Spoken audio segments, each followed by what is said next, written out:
And now our fifth story out front. The gruesome face-eating attack in Miami could be part of a trend, an example of something larger and much more dangerous. Miami police say they've seen similar cases recently of people behaving strangely and showing what appears to be superhuman strength. Over the weekend, Rudy Eugene attacked a 65-year-old homeless man, chewing off most of his face. Police say he was probably high on a drug known as bath salts. And we have to warn you now, we have new pictures in tonight. They are disturbing. Police say Eugene was naked, that he was growling like an animal.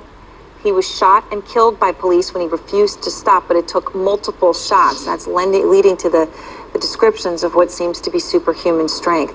Out front tonight, Armando Aguilar, president of the Miami's Fraternal of Police. I'm going to ask you a few questions in a moment, sir, but first, Elizabeth Cohen is here, our senior correspondent who's been looking into the bizarre effects of bath salts. And Elizabeth, let me just ask you, what are bath salts? If you explain exactly what they are, what are they, and can they do things like appeared to happen here where this man was literally growling, acting like a dog?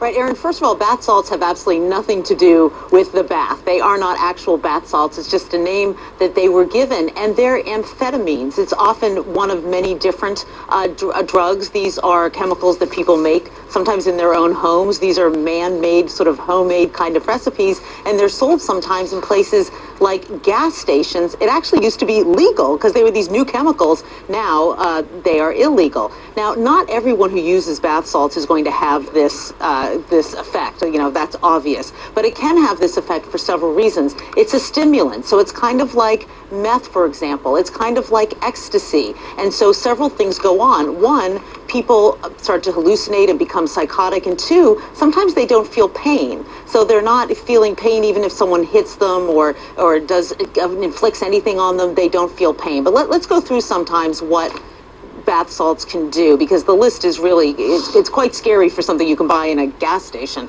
Combative, violent behavior, hallucinations, psychosis, confusion, paranoia. So this man didn't get stronger because of the bath salts, but he perhaps was paranoid, he became psychotic, he imagined things, and he perhaps didn't feel any pain if indeed he was using bath salts. Wow, all right. Well, Elizabeth, thank you very much. And, you know, bath salts themselves are disturbing. Obviously, there's tests going out right now to see whether this man was on bath salts. It's possible that it could have been something else or something combined with something else, LSD. Armando, let me just ask you, you were on the scene of the incident.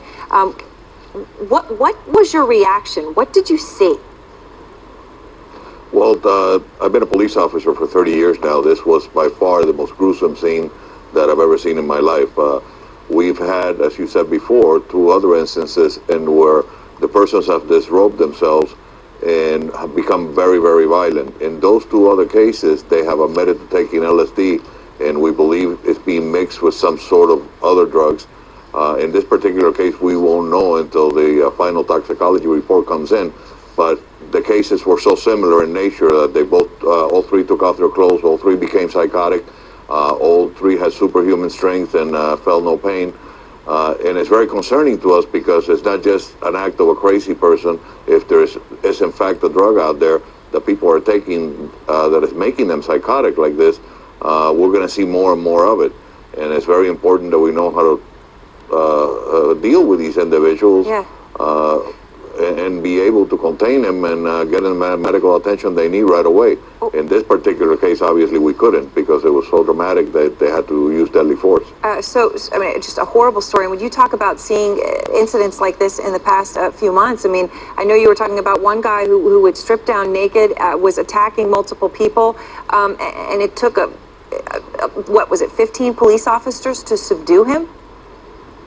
Yeah, he was running around naked. He was hit by a taxi. He jumped on the taxi, started beating all the occupants in the taxi. When the police arrived, it took at least 15 officers to subdue him. The taser discharges that had no effect on him whatsoever. He took the baton for one of our female officers and severely injured her arm with it. And it took at least 15 officers to be able to contain him. That's just stunning. All right, well, Armando, thank you very much. I appreciate your time.